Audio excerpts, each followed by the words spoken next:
Bangla link বাংলার পথে।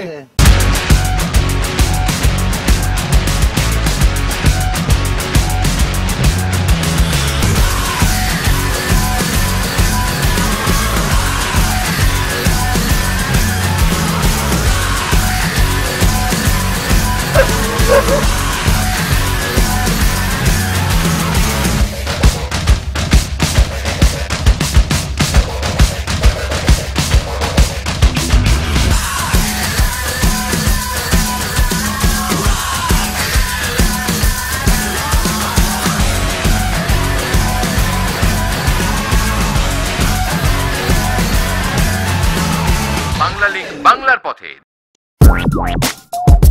Bangla link Bangla পথের বন্ধুরা কেমন আছেন? শুরু করছি আজকের ব্র্যান্ড নিউ এপিসোড। বন্ধুরা, আপনারা জানেন গত কয় এপিসোডে আপনাদের নিয়ে আমরা ঘুরছি পাহাড়, বন, হাওড়, বিল ও চা বাগানের অসাধারণ সৌন্দর্যের জেলা মৌলভীবাজারে। দেখেছি অনেক কিছু। সেই ধারাবাহিকতায় আজ আমরা চলেছি মৌলভীবাজার সদর থেকে 32 কিলোমিটার পূর্বে কুলাউড়া উপজেলায়। আজ দেখব কুলাউড়ায় কি আছে। যেতে পথে রাস্তা খেয়াল করুন, ছোট ছোট টিলার ভেতর দিয়ে আঁকা বাঁকা রাস্তা, পাশে কখনো চা বাগান, কখনো রাবার বাগান। রাস্তার এই সৌন্দর্যের ভেতর দিয়ে যেতে যেতেই জানিয়ে দিই গত পর্বের কুইজের উত্তর বিজয় নাম। প্রশ্নটি ছিল মৌলভীবাজার জেলা কোন বিভাগের অন্তর্গত? সঠিক উত্তর সিলেট। এবারে ৬৭৩৫টি এসএমএস এর মধ্যে সঠিক উত্তর এসেছে ৬৪৩৭টি, যার মধ্যে থেকে ভাগ্যবান বিজয় হয়েছে নারায়ণগঞ্জের ভুঁইগড়ের সুমন মাহমুদ। কংগ্রাচুলেশনস। আপনি চলে যান কক্সবাজারের বিলাসবহুল হোটেল প্রাসাদ প্যারাডাইসে, প্রিয়জনকে নিয়ে 3 দিন 2 রাত আয়েশ করে আসুন। আর আমরা চলেছি কুলাউড়া শহর পেরিয়ে 8 কিলোমিটার উত্তরে বুকশিমইল ইউনিয়নের মদনগৌরী গ্রামে। মৌলভীবাজারের কুলাউড়া উপজেলার আয়তন ৬৭৯.25 বর্গ কিলোমিটার, লোক সংখ্যা 4 লক্ষের মতো। এখানে থানা প্রতিষ্ঠিত হয় 1922 সালে। রাখাল শাহের মাজারটা কোন দিকে হবে ভাই? এই ডাইনের রাস্তাটা? ওই যে রাখাল শাহের মাজার। থ্যাংক ইউ ভাই, থ্যাংক ইউ। ভালো আছেন? হ্যাঁ, ভালো আছি। হ্যাঁ বন্ধুরা, আমরা রাখাল শাহের মাজারের খোঁজে এসেছি। মাজারে যাওয়ার এই রাস্তা দেখে ভয় পাবেন না। আমাদের মৌলভীবাজার অভিযানে এই সামান্য রাস্তাটুকুই আমরা এরকম পেলাম। এলাকাটি হাকালুকি হাওরের মধ্যে। আপনারা যখন আসবেন তখন হয়তো এই রাস্তাটা পাকা হয়ে যাবে। বন্ধুরা, শেষ পর্যন্ত অনেক ঘোরাঘুরি করে আপনাদেরকে নিয়ে আসলাম রাখাল শাহের মাজার দেখাতে। এটাই তার মাজার। হযরত শাহ রাখাল রহমতুল্লাহ আলাইহিকে এলাকায় রাখাল শাহ নামে ডাকে। তিনি মূলত একজন দরবেশ ছিলেন, তবে 360 আউলিয়ার কেউ কিন্তু না। তার সম্পর্কে তেমন কোনো তথ্য নেই, এমনকি তিনি কোথা থেকে এসেছেন তাও অজানা। এই হাকালুকি হাওর অঞ্চলে রাখাল শাহ ঘোরাফেরা করতেন এবং হাওরের একটি বিশেষ স্থানে বসে আল্লাহ সাধনা করতেন। সে সময় এলাকার মানুষ তার কাছে অভাব অভিযোগ নিয়ে এলে তিনি তার সমাধানও দিতেন। এভাবেই তিনি মানুষের কাছে একজন কামিল পুরুষ হিসেবে পরিচিতি লাভ করেন। বাংলা লিংক। রাখাল শাহের মাজার থেকে 2 কিলোমিটার পূর্বে হাকালুকি হাওরের ভেতরে একটা উঁচু মতো জায়গা আছে, যাকে স্থানীয়রা ডিবি বলে। চলুন বন্ধুরা, ঘুরে আসি রাখাল শাহের সেই আসন থেকে। ওখানে তিনি আল্লাহ সাধনা করতেন। ও যে দেখছেন, ওটি সেই স্থান।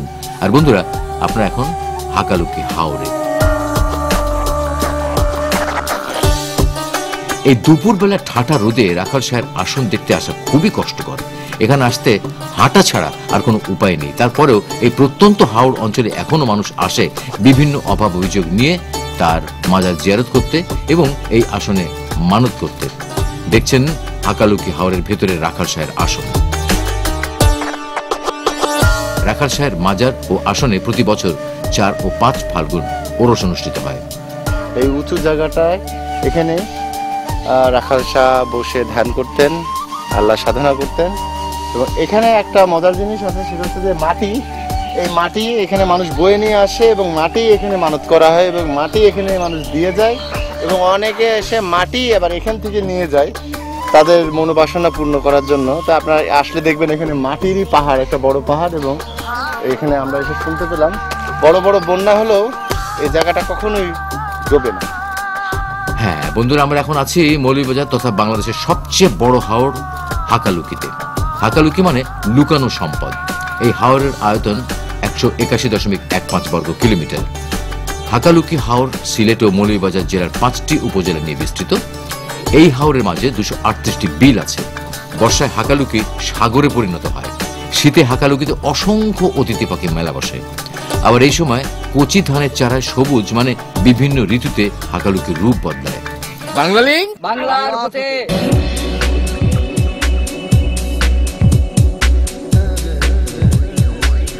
আমরা এখন চলেছি মৌলভীবাজারের কুলাউড়া শহর থেকে 4 কিলোমিটার উত্তর পূর্বে জয়চন্ডী ইউনিয়নের রঙিরকুল গ্রামের পাহাড়ি ভূমিতে অবস্থিত রঙিরকুল আশ্রমে।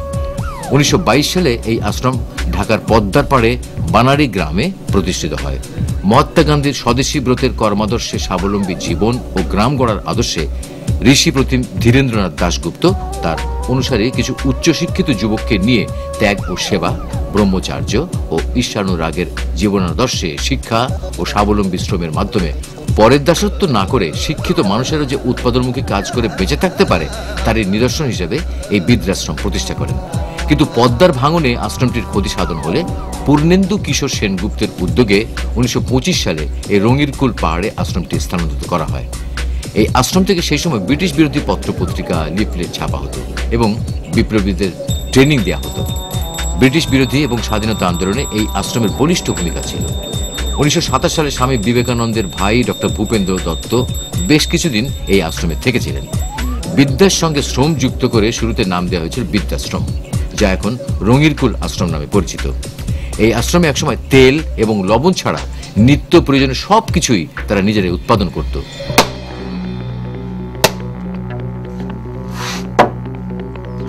গরমে যখন ঠাঠা রোদ পড়বে তখন বাংলার বেল খুব ভালো একটা শরবত বানাতে পারে। বেল জানি না বেলে কি কি উপকার আছে, তবে বেল খাইতে আমার খুব ভালো লাগে। কুলাউড়া শহর থেকে 4 কিলোমিটার উত্তর পূর্বে রঙিরকুল আশ্রমটি পাহাড়ি ভূমিতে দারুণ প্রাকৃতিক পরিবেশে অবস্থিত। এই আশ্রমকে দর্শনীয় স্থান বলা যায় কিনা তা আমরা বলতে পারবো না, তবে মৌলভীবাজারের এটি একটি ঐতিহাসিক স্থান। ধর্ম প্রচারের পাশাপাশি রঙিরকুল আশ্রম এখনো পীড়িত মানুষকে সহযোগিতা করে থাকে। আপনারা এখানে কি লেখাপড়া করেন? প্রচারে যখন আমরা যাই তখন মানুষের বিভিন্ন ধর্ম সম্বন্ধে অনেক কিছু আমাদের শিখাইতে হয় বা জানাতে হয় যে এইভাবে চললে জীবনটা আমাদের সুন্দরভাবে চলবে। হ্যাঁ, এজন্য আমরা বিভিন্ন শাস্ত্র গ্রন্থ আদি আমরা বিভিন্ন রচনা বা গ্রন্থ করে থাকি, যা আমরাও অনেক কিছু জানতে পারবো আর পরবর্তী সময় মানুষকে অনেক কিছু শিখাতে পারবো। এইটা কি গ্রন্থ? এটা হচ্ছে শ্রীমদ্ ভাগবতম, আমাদের এই সনাতন ধর্মের মূল গ্রন্থ। আচ্ছা আচ্ছা। এটার ভিতরে আমাদের বিভিন্ন কাহিনী রয়েছে, যেমন এক একটা কাহিনী ধরে ধরে এক একটা শাস্ত্র। হ্যাঁ, যেমন এখানে আছে কি পাখির খাঁচা পরিষ্কার করলে পাখিকে সন্তুষ্ট করা যায় না, তেমনি আচ্ছাদিত আত্মা প্রয়োজন সম্বন্ধে না জেনে শুধুমাত্র দেহের মনের সন্তুষ্টি বিধানের মাধ্যমে কেউ সুখী হতে পারে না। আপনার এখন বয়স কত? এখন আমার বয়স হচ্ছে 26 বছর। আপনি কি বিয়ে শাদী করতে পারবেন? আমাদের সেরকম বিধানও আছে, যেমন আমাদের 5 বছর থেকে 25 বছর পর্যন্ত আমাদের একটা ব্রহ্মচর্য আছে।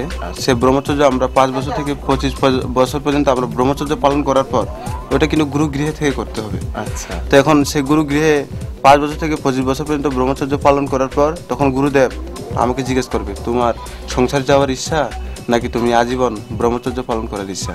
তখন যদি আমার সে বিবাহক জীবনে বা সংসারী জীবনে যদি আমার যেতে ইচ্ছা থাকে তাহলে আমি সেখানে চলে যেতে পারি। আর আমি যদি মনে করি যে সংসারে গেলে তো একটা ভালো লাগবে না আমার, হ্যাঁ, স্বামী বা স্ত্রী, ব্যবসা বাণিজ্য সবকিছু দিক দিয়ে আমি আসক্ত হয়ে গেলে ভগবানকে ভুলে যাব, এই চিন্তা ভাবনা যদি থাকে আমার কাছে, আমি আজীবন ব্রহ্মচর্য রক্ষা করতে পারি, আমি না গেলে হয়।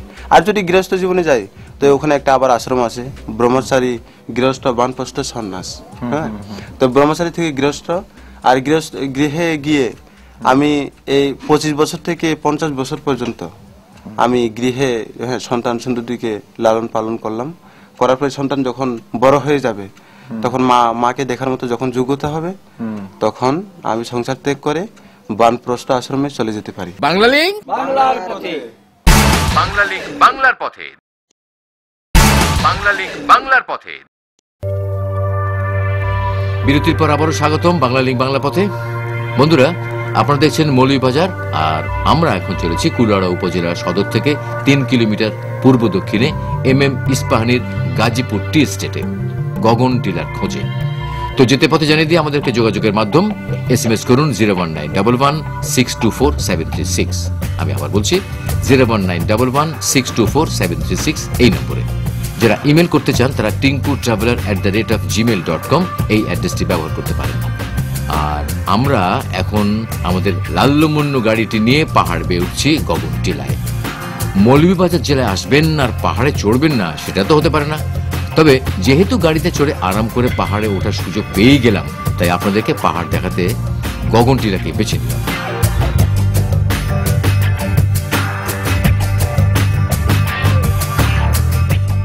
ইটকাঠের যান্ত্রিক জীবনে আমরা যারা শহরে থাকি তারা বড় বড় দালানের ভিড়ে আকাশটা ঠিকমতো দেখতেই পাই না। আবার নানান ব্যস্ততার কাজের চাপের মাঝে আকাশ দেখার কথা হয়তো মনেও থাকে না। তারা যখন এমন একটা জায়গায় বেড়াতে আসবেন তখন অবশ্যই উঁচু একটা পাহাড়ে উঠে দৃষ্টিকে দিগন্তে প্রসারিত করবেন। নিয়ে নেবেন ফুসফুস ভরে নির্মল বাতাস। কি পরিবেশ!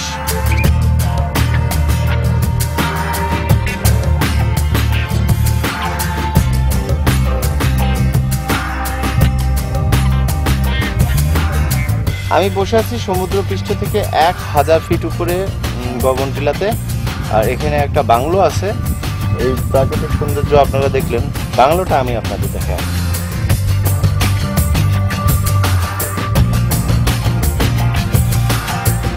এটা একটা বসার জায়গা, এদিকে ডাইনিং রুম।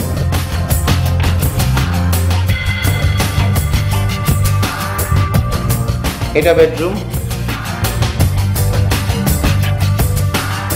এদিকে আরো কিছু বেডরুম আছে। আর এটা হচ্ছে বসার জায়গা। গগনটিলার বিষয়ে আপনাদেরকে একটা জিনিস মনে রাখতে হবে, এটা একটা প্রাইভেট রেসিডেন্স, গাজীপুর টি স্টেটের এটা একটা বাংলো।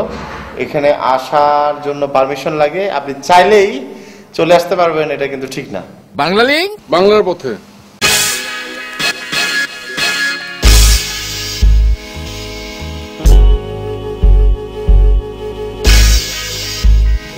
বন্ধুরা, সময় হলো আমাদের আজকের কুইজের। প্রশ্নটি হলো, বাংলাদেশের সবচেয়ে বড় হাওরের নাম কি? সম্ভাব্য উত্তরগুলো হচ্ছে এ কাউয়া দিঘি, বি হাকালুকি, সি হাইল। তো সিম্পল প্রশ্নটি আরেকবার বলে দিই, বলতে হবে বাংলাদেশের সবচেয়ে বড় হাওরের নাম কি? আর আমরা এসে গেছি কুলাউড়া শহর থেকে 6 কিলোমিটার দক্ষিণে লংলার প্রবেশ মুখে দেওগাঁও গ্রামের রাজারানীর দিঘিতে।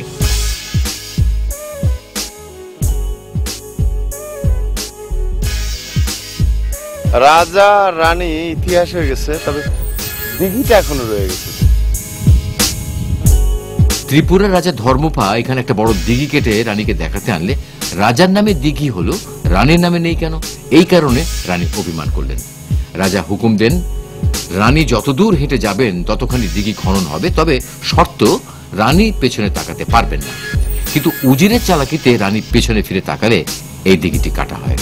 বর্তমানে রাজার দিঘিটি বিলুপ্ত, রানীর দিঘি দেখছেন আপনারা। রানীর দিঘির পাড় জুড়ে রয়েছে মাজার ও কবরস্থান। বাংলা লিঙ্ক। বন্ধুরা, আমরা এখন আছি কুলাউড়ার লংলায় আর যাচ্ছি রবির বাজারে। পৃথিম পাশা জমিদার সুপণ্ডিত দানেশমন্দ রবি খাঁ তার নিজ নামে এই রবির বাজার প্রতিষ্ঠা করেন। পৃথিম পাশা জমিদার বাড়ি যেতে হলেও আপনাকে এই বাজার দিয়েই যেতে হবে। তবে আমরা এখানে এসেছি একটা মসজিদের দান বাক্সের খোঁজে। মসজিদটির নাম রবির বাজার জামে মসজিদ।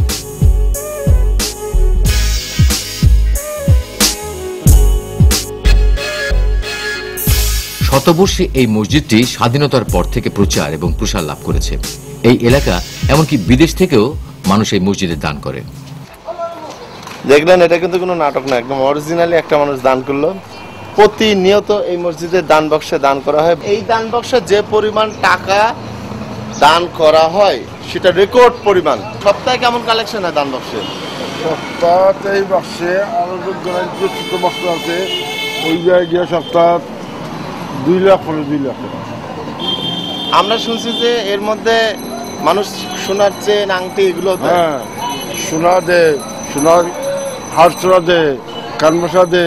কারণটা কি? এত কিছু দেওয়ার কারণটা? ওটা দেওয়ার কারণ মানুষে অনেক লোক আছে, হ্যাঁ, অনেক বেশমের মধ্যে আছে, মানে পেরেশানি দূর করার জন্য। হ্যাঁ, পেরেশানি দূর। আর একটা আশা করবো কি হয়েছে, আশা পূরণ, পেরেশানি দূর। হ্যাঁ। বাংলা লিঙ্ক। বন্ধুরা, এবার চলুন ঘুরে আসি পৃথিম পাশা জমিদার বাড়ি থেকে। মৌলভীবাজারের কুলাউড়া শহর থেকে 9 কিলোমিটার দক্ষিণে পৃথিম পাশা ইউনিয়নে এই জমিদার বাড়ি অবস্থিত। 1449 সালে পারস্যের রাজবংশীয় সকি সালামত খান নামে এক ব্যক্তি সংসারের প্রতি বিতরাগ হয়ে দেশ ত্যাগ করে সম্রাট সিকান্দার লোদির শাসনকালে দিল্লিতে আসেন। সম্রাট তাকে কুলাউড়ার লংলা পৃথ্বীম পাশায় জায়গির প্রদান করেন। সকি সালামত খান পৃথ্বীম পাশার প্রথম জমিদার। আসলে আপনাদেরকে দেখা নিয়ে আসি কৃত্রিম পাশা জমিদার বাড়ির ভিতরে কেমন।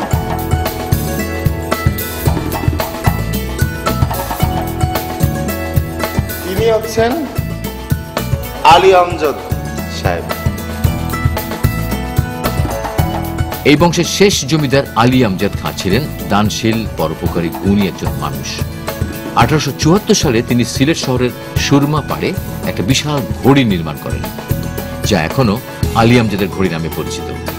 বাংলা পথে আমরা অনেক জমিদার বাড়ি ঘুরে বেরিয়েছি, কিন্তু মৌলভীবাজারের কুলাউড়ার এই পৃথ্বীম পাশা জমিদার বাড়ির মতো সাজানো গোছানো এবং জীবন্ত জমিদার বাড়ি আর একটিও দেখিনি।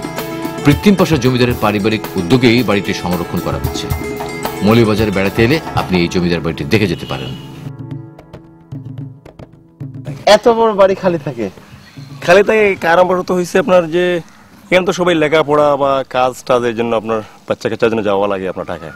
এখানে তো গ্রামে তেমন পরিবেশ বা লেখাপড়ার সুযোগ সুবিধা নেই, এর জন্য সবাইকে যেতে মাঝে মধ্যে সবাই আসে আপনার।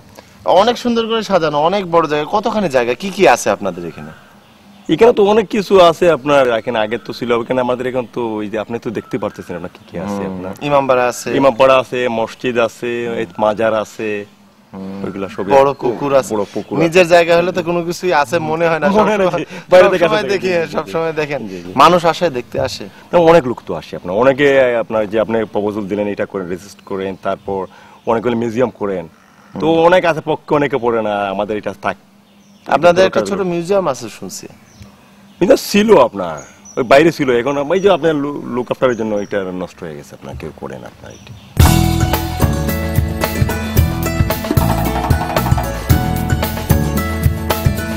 পৃথ্বীম পাশা জমিদার বাড়িটা বিশাল বড়।